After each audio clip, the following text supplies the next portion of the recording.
Excellencies, distinguished colleagues, ladies and gentlemen, it's a pleasure for me to address you today and open the seminar series Institutions for Water, Peace and Cooperation, which we are co-organizing as part of this year's Stockholm World Water Week. On behalf of the Organization for Security and Cooperation in Europe, allow me from the very outset to express my gratitude to our long-standing partners and co-conveners of the series, the United Nations Economic Commission for Europe, Water Witness International, the World Bank, and the Government of France. Water has always been a major factor in local, regional, and global security. Today, global population and water use continue to grow. Climate change is threatening to exacerbate water shortages and make its availability less predictable. These are challenges we cannot ignore and which cannot be addressed unilaterally. From the OSCE's comprehensive security perspective, we have much to contribute to highly relevant international discussions on this topic. The importance of major endeavors, such as the Stockholm World Water Week, is critical. I welcome today's deliberations on the means and ways on how to strengthen the institutions that ensure sustainable management of water resources and enhance environmental cooperation in the OSCE area and beyond, focusing in particular on the role of dedicated institutions for water, peace and cooperation. Ranging from local to global, institutions have a multifaceted role, providing the necessary frameworks for addressing the sensitiveness surrounding water diplomacy and transboundary water cooperation, acting as platforms for dialogue and, in some cases, contributing to building confidence and trust within and beyond borders. As one of the official Stockholm International Water Institute Seminar Series of the conference, we are starting here today and now with a deep exploration of these institutions across multiple levels. These rich experiences and variety of perspectives will be represented in this opening session, focused on the functioning at the grassroots local level. Tomorrow, session 2, will deliver the messages and challenges raised today to regional institutions, such as basins organizations.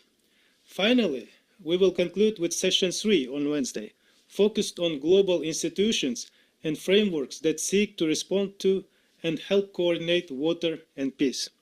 You will be able to listen to experiences from across the globe and follow interactions that provide an understanding of the diverse role of institutions and the multiple forms that it can take, including but not moving beyond UN global institutions. Dear colleagues, the OSCE has a strong mandate in the field of water management. Let me highlight that our attention dedicated to water-related issues dates back to the 1975 Helsinki Final Act, establishing the organization, and continues with a number of Ministerial Council decisions and declarations that have shaped our work since then. Let me now refer to some of our past and current initiatives. In Eastern Europe, we continue our engagement that have started back in 2004. For the last 2 decades, we have provided support in the Dniester River Basin, shared by Moldova and Ukraine, with the negotiation and ratification of a bilateral treaty. This resulted in the establishment of the Dniester Commission in 2018, and I'm happy that representatives from the Dniester Commission will contribute to the session 2 tomorrow.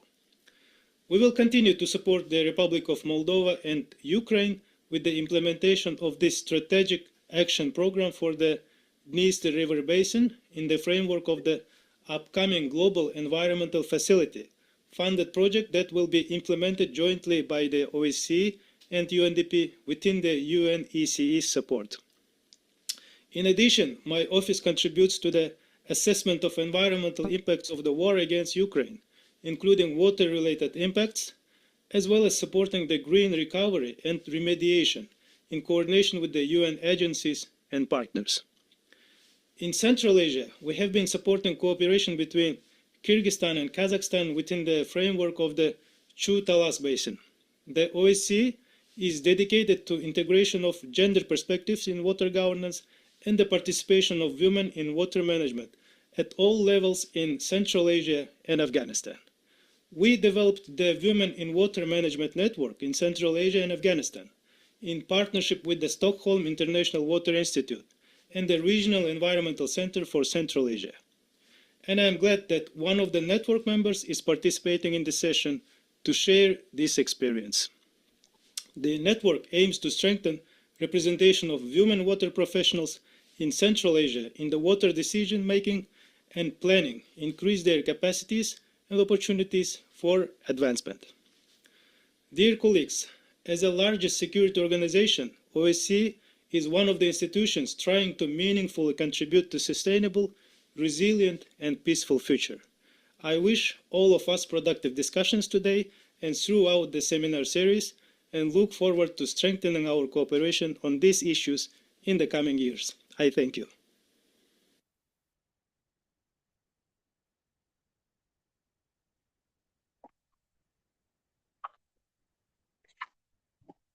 Just go ahead. Yeah. All right, my name is Sireen Malik. We'll get into the introductions. Hi, Cash. Hi, Tim. Hi, everyone. It's a pleasure to be here, but also in terms of really strengthening a bit the position that transboundary water cooperation is becoming indeed a really critical area. Why? Of course, the maintenance of peace and the maintenance of the balance of the delicate ecosystems in which we live. So two examples come to mind, which have been pretty successful on the African continent. I will focus on that.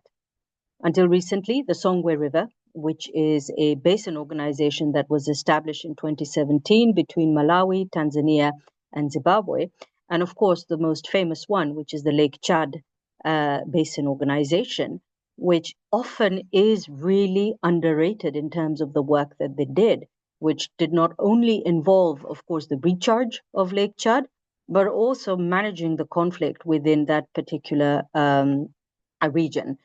So what did they all have in common? And I do know that our first speaker mentioned basin organizations. Basin organizations, not only that, but political organizations such as the African Ministerial Council on Water and the civil society organizations. So it was really a triad in terms of how the work was being done. And I think moving forward, this is going to be absolutely critical in terms of strengthening these particular institutions to ensure that there's some maintenance of order in some of these regions. The Songwe River is particularly interesting because, of course, a lot more data was collected on that about 50% actually of the population within that particular area were women. So really how that particular basin was being managed had a massive impact on the livelihood, on pretty much the agriculture, everything within that particular region, and particularly to women. However, there's still a lot more in terms of capacity that was required. And you'll ask me, what capacity, what kind of capacity are we looking at? Now, we do have examples, for example, at the national level, where certain countries, for example, had established water resources user associations. So this is really ranging from don't plant your maize by the riverbed kind of advice and recommendation. The extraction of water has to be controlled, don't defecate upstream and then, give cholera to everybody downstream, but also in terms of who does this water belong to and who is in power. I do know I was asked that question yesterday, who owns water? And I think this is really something that would have to be answered eventually because we were not quite able to give an answer. So we also have less successful cases, but I will not name or get into it because it's too much of a hot topic, but everybody knows what it is. And we're actually seeing a lot of conflict and strife and tension actually coming because of the absence of, for example, basin organizations or basin type of initiatives. So I think moving forward, super critical that establishment of some of these basin organizations, the resourcing of these organizations, civil society, communities, regional entities. Remember, when it's not in the budget, it's not in the policy.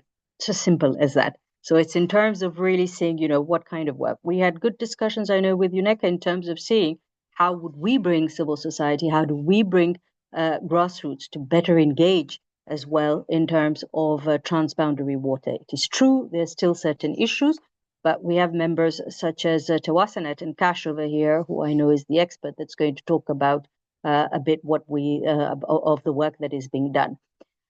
Finally, we are firm believers that water resource management, basin, regardless of the format that it takes, is a powerful vector to deliver peace, security, and transformation across the board. We often tell countries, even if you're not getting along, you're going to have to get along at some point because you're sharing this water. It does not belong to you and doesn't belong to one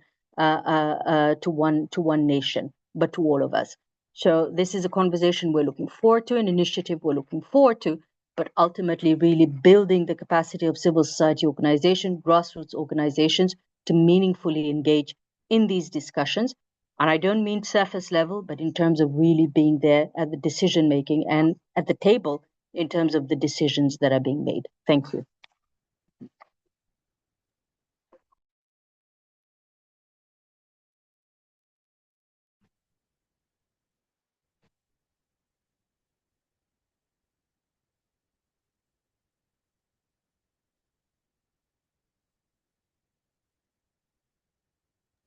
Engineer Kashilila, Pole sana for not introducing you.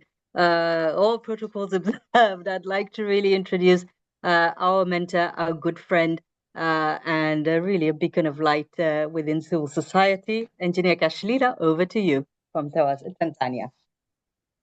Thank you, Saline, and good afternoon and good evening, everyone over there. So, building on Saline's presentation, I will share my experience from the Tanzania NGO to work with World Ministry of Water. So I'll focus on water security as a national security, but also I will deal with inclusive governance linked to accountability. Tanzania shares 7 out of its 9 basins with a neighboring country. Tanzania is also highly dependent on its water for economic growth, livelihood, food, and energy. But of course, we are highly vulnerable to climate change, impacts, conflict, and also climate variability. We therefore advocate to elevate the position of water into the policy platform, but also the political platform, so that we know we can guarantee finance and also its compliance to secure water for everyone. We do have an existing framework, and some of the legislation and policies are some of the best in the world in trying to manage water resources in Tanzania for people. But there are some still issues there. We do have issues, particularly looking at prioritizations for humans, environment, energy, and business.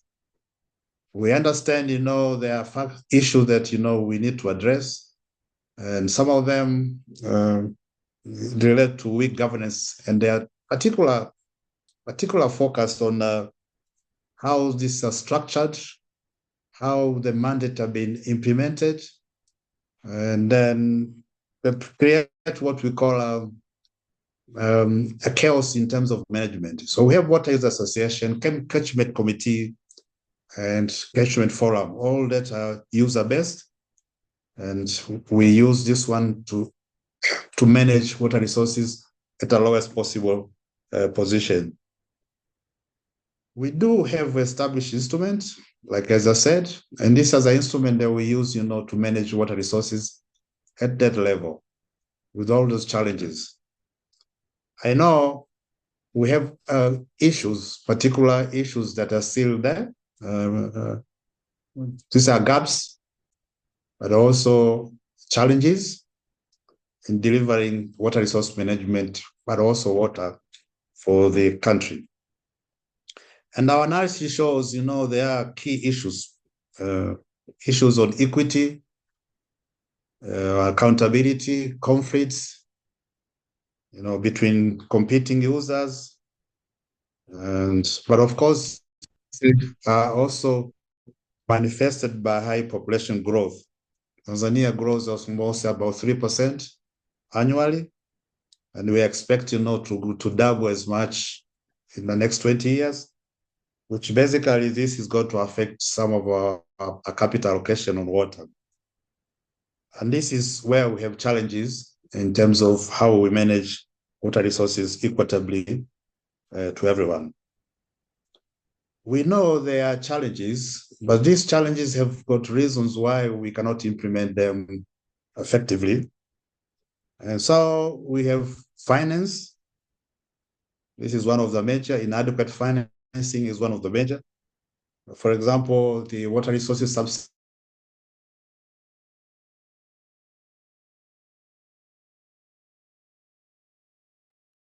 Cash, are you there? sector in our program of work and of the agreement. We also have a weak global commitment. We also have issues about accountability and also political prioritization, as well as donor chaos. Some of this, for example, in financing, we have inefficiencies in the local revenue. Some of the major also relate to global capital flight, where, a lot of corporate, export capital and profit Cash, out of you the have country. one more minute. I'm so sorry. Great. So it has an impact on how we deliver our water supply and water resources. So Shahidi wa Maji is a local NGO that also advocate for the right to water. We focus on supporting community to claim their rights, but also take action to make the system be accountable. We are involved in a sector dialogue with Joint Water Sector Review. We undertake budget analysis, and we work with the parliamentary. All of this, is trying to advise and advocate for the right to water. So this is our contribution, and we see some progress in using this approach. So join us for a fair water future. I submit. Excellent. Thank you very much, Engineer Kashalila, for the powerful example of Tanzania and, of course, your recent Songwe River Initiative. Next, we're going to hear from Tajikistan, Shahida Tulieva, OSCE SIWI where she will emphasize on legislation, laws, gaps, implementation and/or enforcement, always a sticky issue, and of course the lack of cross-sectoral coordination. So it'll be really interesting to hear from your region how we're doing. I do remember I was told don't make it Africa heavy, but over to you. Thank you very much. Hello everyone. Many thanks for providing these opportunities and very great chance to present and to be here. As mentioned already, the ambassador, Mr. Jusupo, during... Shahida, 1 minute. Okay. Who has to mute?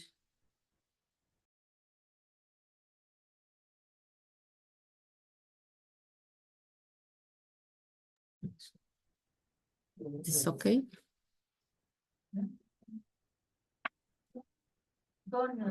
Okay.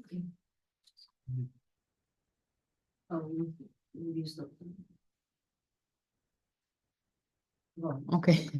As I mentioned already, the ambassador, Mr. Giuseppe, during opening speech about our network, I'm a member of the Network Women and Water Management in Central Asia and Afghanistan, and so I have outlook from Tajikistan, and in the region level, yes, we have there are gaps between national and local level about implementation of adopted laws, legislation in water sector.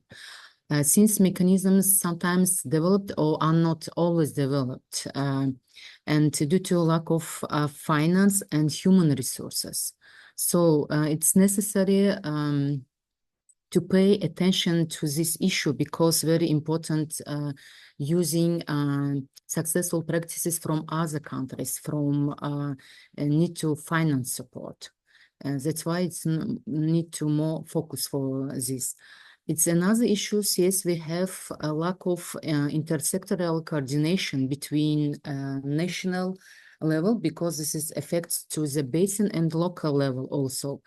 In this regard, it's necessary to strengthening knowledge and clear understanding. What is it IWRM principles? Why we are implementing these IWRM principles? It's need to explain among all stakeholders and focus more at the local level and explain IWRM principles, its effect to improve livelihoods of population. That's why we need to more talk about these IWRM principles through effective mechanisms, for sustainable development in the region. I finished my conclusion now. Okay, excellent. Thank you. That really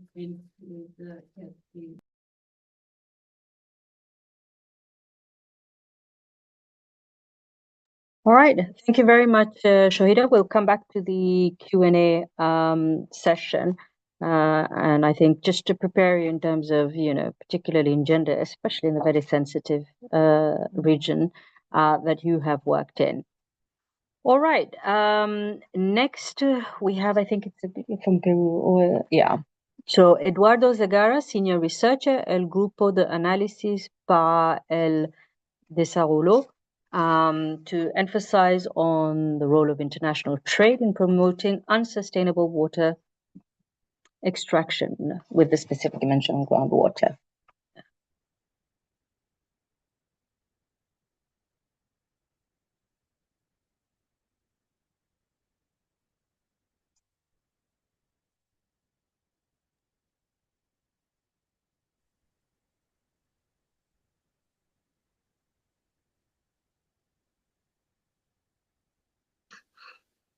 Peru has been passing through a really exponential agro-export growth in the last 2 decades. In the left-hand side of the graph, you can see how the value of exports of fruits and vegetables have really multiplied in the last 20 years. And we are going to see the case of Ica province. It's a province at the south of Lima that represents about 25% of agro-exports of fruits and vegetables in Peru. The specific situation of this province is that almost all the production for exports come from agro-export firms that extract water from an aquifer. So Ica is above one of the largest aquifer in Peru. And basically this aquifer is now facing a problem of over-extraction, and potentially in the next years is close to probably collapsing. The main point about this process is that there are really institutional failures behind this. It's a country in which we don't have adequate institution for facing this extremely rapid and dangerous process of over-extraction of water. Peru signed 2 free trade agreements with the United States and the European Union in the last decade. These are huge markets in which really when we can say we can have unlimited demand for these fruits and vegetables. The problem is that this external demand imposes really problems for water sustainability.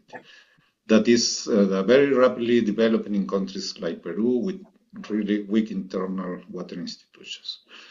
A second failure, I would say, is the National Water Authority, in charge of supposedly protecting the sustainable extraction of water, is within the Ministry of Agriculture, which main goal is to promote agro-export. So this ministry is in open conflict of interest regarding the problem of water over-extraction in Ica. Water rights are not well defined, and large firms, large corporations can extract as much water as they can using deep and deeper wells.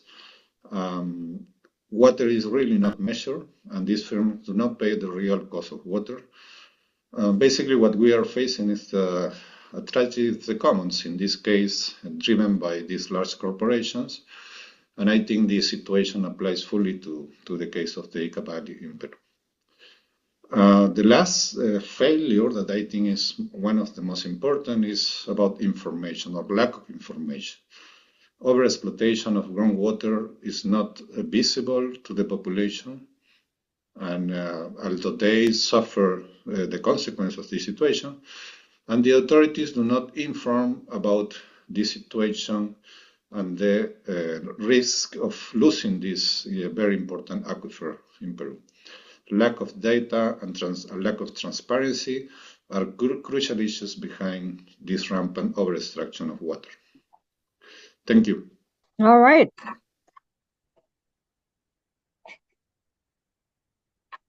Okay.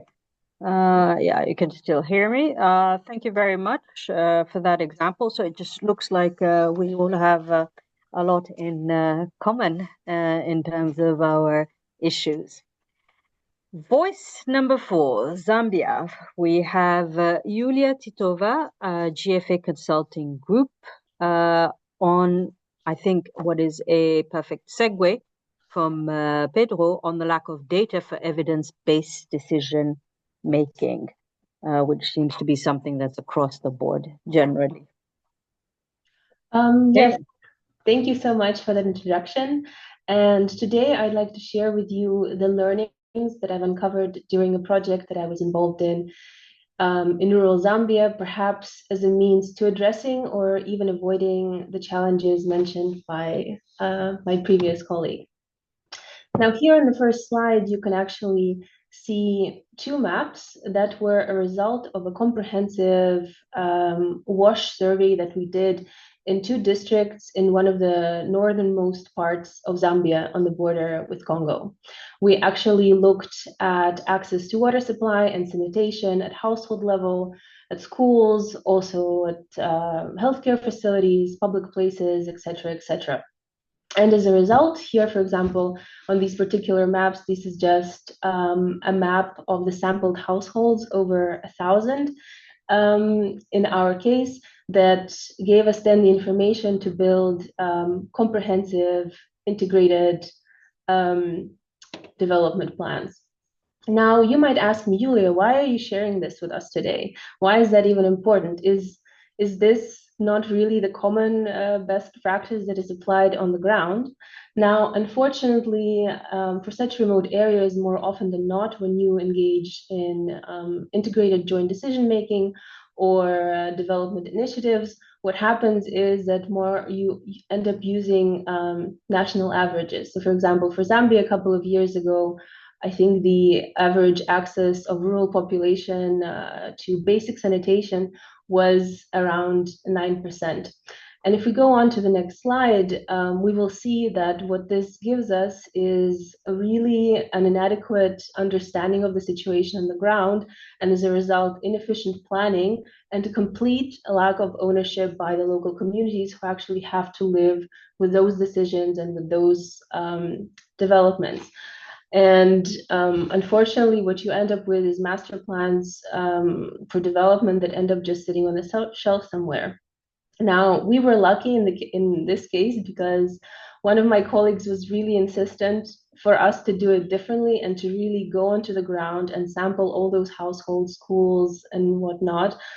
but also engage in what I believe is reflexive practices, where we didn't just send, surveyors to the ground. We also made sure that we conducted, numerous focus group discussions to sort of build the narrative around the data that we were collecting. And as a result of that, we also ended up building capacity in adaptive governance, because we also had to go back to our local partners as soon as new data arise, which makes a huge difference, because even in well-regulated sectors such as Zambia, where you don't really have a lot of auditing capacity for remote areas, it really engaged the partners in a different way. And as a result, it really helped us overcome resistance from the partners, because having really good data helps you decide, whether you want to build a public toilet in a marketplace, or whether you want to conduct a menstrual hygiene management campaign. And as a result, now 2 years down the line, when we're no longer on the ground, we have local authorities proactively engaging and taking the data that we developed in applying bit by bit to fund those development plans. And therefore, I would say, if we really want to make use of joint integrated development planning and decision making, then it should be based in sound data, and how you access that data and how you engage with local stakeholders also makes a difference. Thank you so much.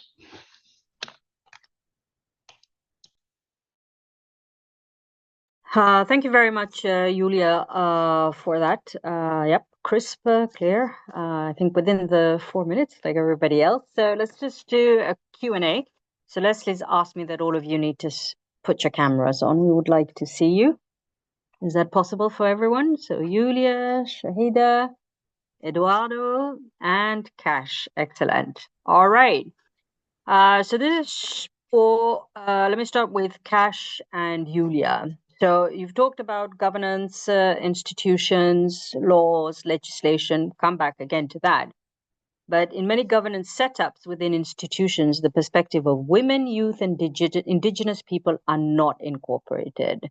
What say you to that, and how can we remedy to address this particular gap based on your experiences that you have seen? Julia, sorry, Julia just spoke. Cash, go ahead. Thank you, Sarin. I know this is a hard topic, and normally it doesn't have one answer over many years. So our experience in Tanzania is, yes, there are gaps, and sometimes the gaps are not intentionally. Some of them are related to cultural and traditions, how women and youth are incorporated into decision-making process. However, based on our experience as an NGO, we have done a good enough, to translate the existing policy documentation into action, and finding within the tradition how to incorporate women and youth into the program of work. It's not easy, and some of them are pilots, and it may take some time to have a countrywide acceptance of the changes. But however, we know with education, when you empower youth and women through education and claiming their right, you're likely to have some progress. Of course, you're likely to have, not forgetting, of course, the man. Of course we won't. Thank you, Engineer Kashmina.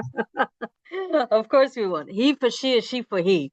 Exactly. Julia, over to you. What are your thoughts on this incorporation of, the women, the youth, the indigenous people who've actually had a fantastic show here, I say, at Stockholm World Water Week. Over to you. How can we address that? Yes, thank you so much for this question. It's a really important one because obviously, you know, when women are probably the ones who are involved with water management at household level, they can bring them in, can really give you a total or a better really understanding of the local water issues. And same for youth, you know, they bring innovation, they bring a fresh perspective. So the value of their perspectives is really, you know, it cannot be underestimated.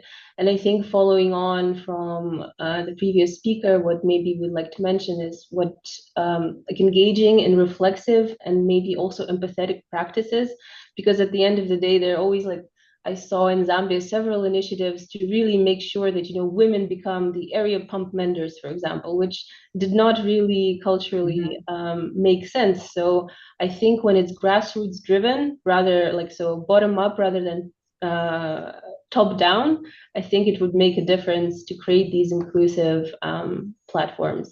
Thank you. Thank you very much, Yulia. And as a matter of fact, I know we are talking about the rematriarchation of water, so pretty much handing it over back to women. And I believe in South Pacific, this is something that has been happening and being put into action. Shahida and Eduardo, so you've implied in several of your reflections was that the failure to do something important, such as enforce a law or regulation, was not because there's an unwillingness to do so, but a matter of actually of not having the resources, both in terms of people as well as financial. Really? Okay, over to you. Yeah. Thank you very much. It's really important when we talk about implementation. First of all, we need to financial resources for implementation and development, especially, for example, in Tajikistan, we started our initiative, water initiative, I mean, from 2003, but officially started water reform program in 2015.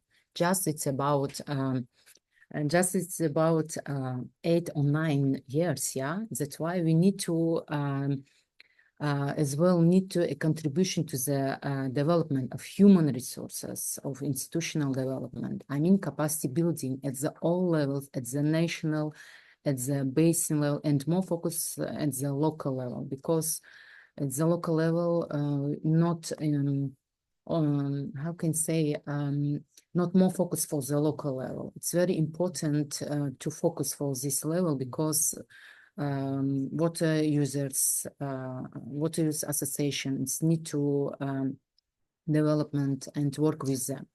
And another example, I am a beneficiary from network of the being a member. I am growing professionally through network. I am strengthening my skills, knowledge, and abilities through network. I am more confident through network. I can continue, yeah, but here I would like to a final my conclusion last but not least. IRRM requires constant improvement, development, finance, and strengthening of mechanisms, institutional development at all levels through of different approaches such as bottom-up approach, monitoring and evaluation, and participatory approach. Thank you very much for this opportunity.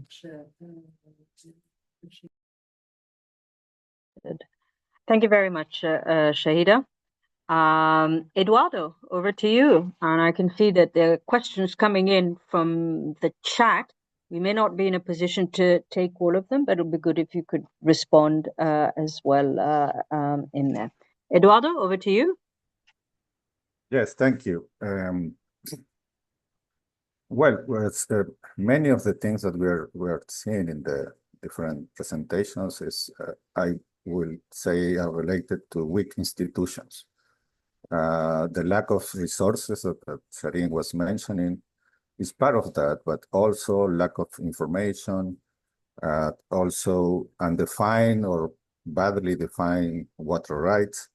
In general, the problem is that when we, for example, sign these free trade agreements or open the countries to trade, they assume that we have strong institutions or similar institutions than the developed countries have. So that's not the case, and this kind of process in which very weak institutions leads to some environmental disasters are, increasingly common.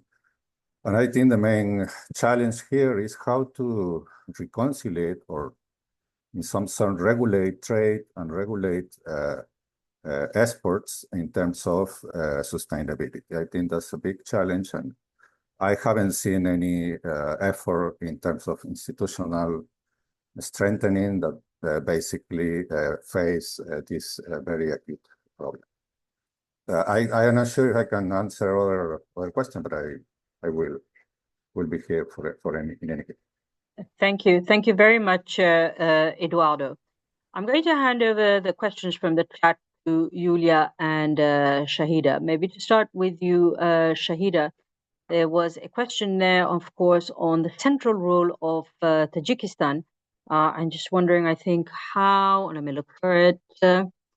Tajikistan is critical for the water supply of the whole region. What actions and initiatives at the grassroots level have pushed forward regional coordination and cooperation? And for you, Yulia, I believe the question was how accessible was the data?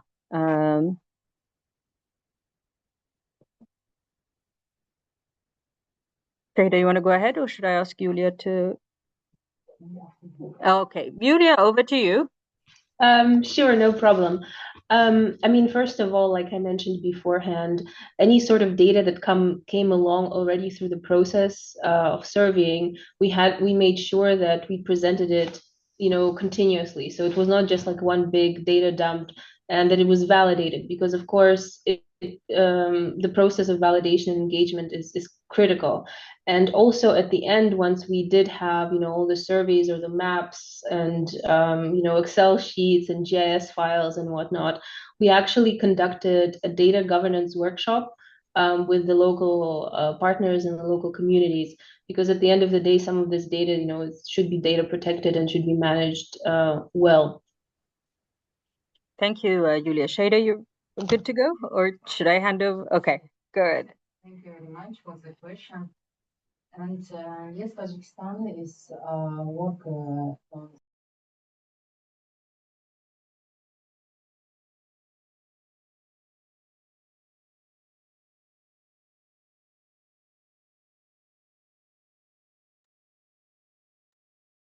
Thank you very much for question. Tajikistan is continue this water process, in Dushanbe water process, and each year providing and conducting this Dushanbe water process conference. And another issue is about, if we say about grassroots level, it's about we created at the basin level Women Water Forum, for example, Basin Women Forum, it's conducted before one day in the Basin Council. We have 5 basins, and now it's we created this platform at the basin level in the Sirdarya River, Tajik part of Sirdarya, and second, it's in Kofarnigan already replication, and we're thinking about for another 3 our basins created this Basin Women Forum, because it's the Basin Women Forum we discussed all issues at the local level and continue work for development and to try to solve the issues. This is another cooperation coordination we had at the region level is ICVC, and MFSAL level is where all countries how can say sit together and discuss about water resource and transboundary water resource management. Thank you. Thank you very much. So again, all roads lead to basin organizations, regardless where we are in the world, and that kind of cooperation. I know Nick has asked a question to Cash on accountability monitoring and CSOs.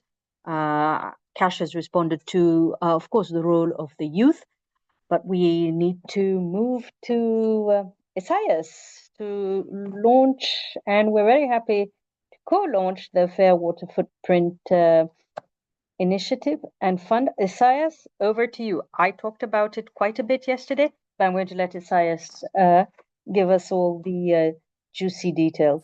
Over to you. Okay, thank you very much. Thank you, Sari.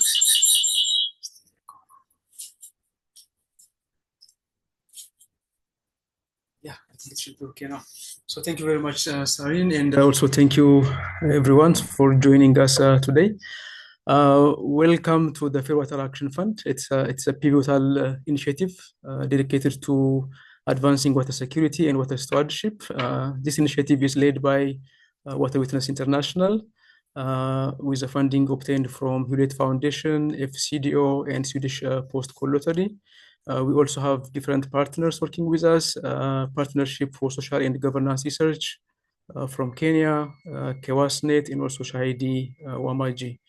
So I will not go into the background or the detailed background why this funding is established, because you've heard already from Kash and also the previous speakers, the gaps in terms of water governance, accountability issues.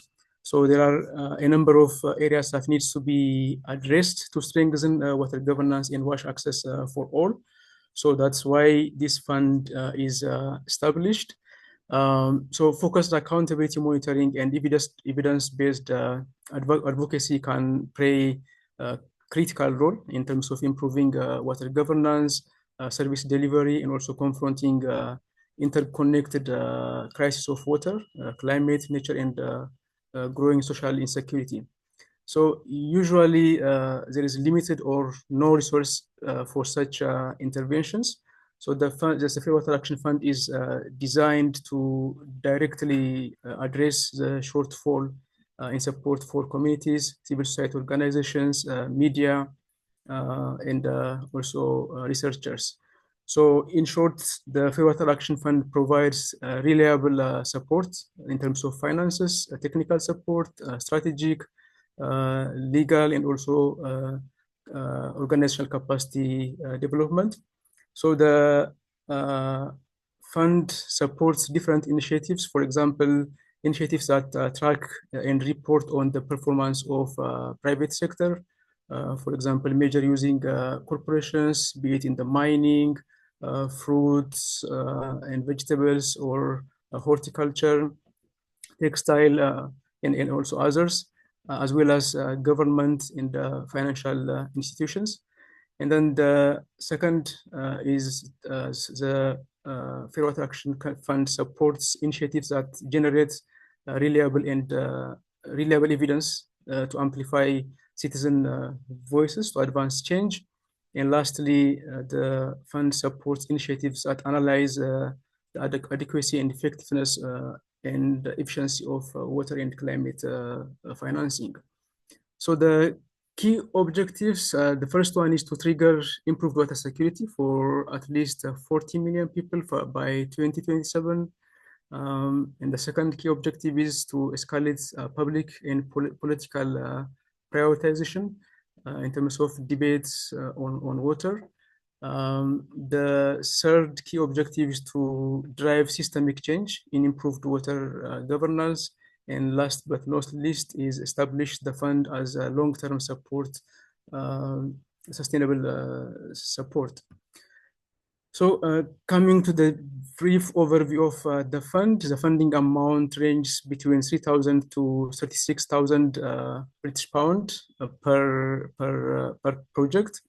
In addition to this financial support, we provide technical, strategic, legal, and coaching and mentoring. So it is possible to submit more than one application per organization if you believe that those projects have the potential to bring significant change. But we really recommend to focus on one which you believe have strong potential for impact. In terms of the time period, it's initially up to 12 months or 1 year, but it could be extended based on performance. So we accept applications on a rolling basis. For this first round, we are aiming to start reviewing applications by mid-September, so that the first grantees start implementation beginning of January 2025. So by the way, are you changing my slides? I don't see my slides from my end. I think I'm sharing them now, Asai. So is that showing up okay for everyone? So yeah, next slide.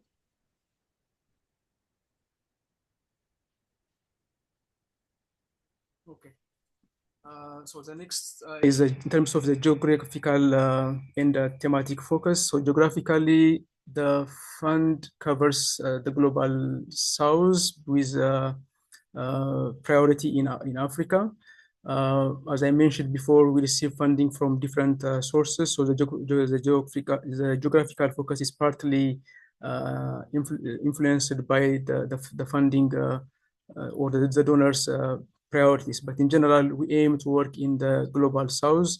In this first round, we are prioritizing Africa. Looking at the thematic focus areas, we mainly focus on two areas. First one is water-related impacts of multinational corporations in the global supply chains. And then the second thematic area is the performance of government institutions and development partners in delivering shared water security at different levels, from local to higher or basin level. So there are a number of areas that we want to cover through this funding, but I want to give you a few examples. The first one is generating evidence for responsible production and sourcing. So projects that investigate cases of water grabbing, pollution, or water-related issues in the value chain, such as corporate supply chains, and provide evidence-based recommendations. Others are like water security engagement in dialogue and multimedia campaigns. For example, initiatives that engage communities, facilitates dialogue, and also develop multimedia campaigns.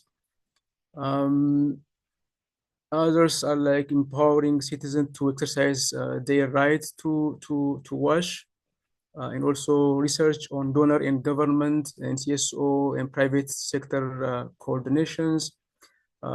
So it's really broad areas that we want to cover. So these are just some examples. So we are not limited to these ones. So who can apply to this fund? So the fund is open for civil society organizations, including community-based organizations, networks, medias, and also research. Next slide, moving on the application process. So there are three major steps. So the first one is to submit your applications through our online form, and then that application will be reviewed based on three criteria. If you are shortlisted, then you will be invited to submit a proposal. Then we evaluate the proposal and we proceed to signing contracts if the proposal is selected. So three criteria will be involved in the proposal evaluation. So the first one is rigor of concept or design, where we look into the problem that you are aiming to address and how you want to solve it, with whom you are working. And the second criteria is potential for transformative change. So in that, we look into the outcome and also the potential impact. And the last criteria is capacity to deliver. So I'm running out of time, so I'm remaining with, I think, just one slide. So this fund is not only for those who are looking for financial or technical support. We also welcome different partners who want to work with us in terms of providing technical support and also providing additional funding. We already have a number of applications, good applications lining up, to receive our support. So if you are a donor or if you are a technical support provider, we really welcome you to work with us.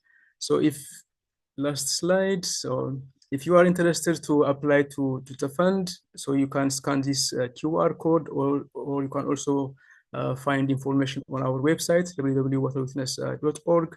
It's also possible to email us at actionfund@waterwitness.org so that we provide additional information to you. Thank you very much. Over to you, Sarin. Thank you very much. Okay, did I pick it up to switch yours off? Okay. Right. So thank you very much, SAS. Yes, we're really proud of this huge feat. Took us 4 years, but here we are, and really looking forward to accomplishing great things through the Fair Water Fund. All right, without further ado, I would like to call for the wrap-up, Saule Ospanova, OCSC and co-convener, to close our meeting and give encouragement for tomorrow's session on the Grassroots. Do you see me? Okay. So we are wrapping up. The hour flew by so quickly, as usual. So let me just give you a few takeaways so you can take it with you for tomorrow's session 2, which starts at 11 Stockholm time, and on Wednesday, session 3 at 9 a.m. So as you heard highlighted in the opening by Ambassador Jusupov, water security is at the heart of our organization, OSCE, Organization for Security and Cooperation in Europe. And we are looking for ways to approach it in new collaborative ways and develop new methods, initiatives, and support effective endeavors by our partners and you, hopefully, participants. This session focused on gaps at the grassroots level, and we heard wide-ranging perspectives from Tanzania, from Tajikistan, from Peru, and Zambia. Cash emphasized inclusive governance, addressing WRM, accountability, highlighting water security as a national security issue as well. So by the way, do check out his organization, Shahidi Wamaji's work, which deserves all the recognition.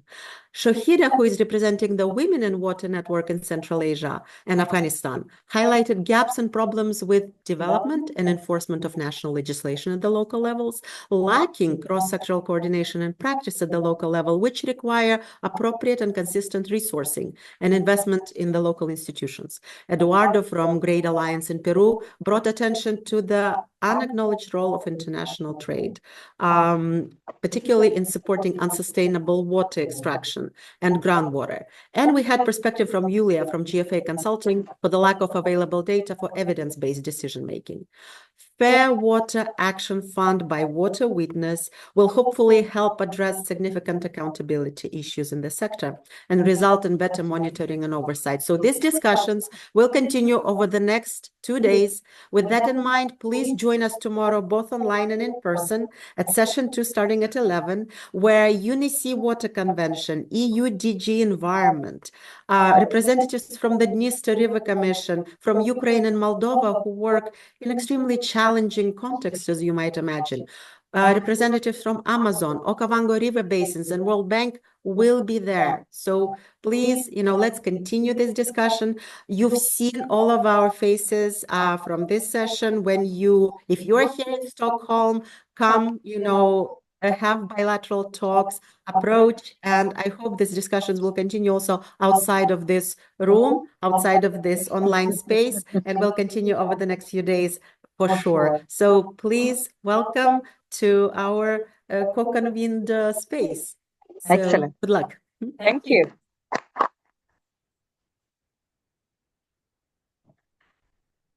Okay, I think they're going to kick us out.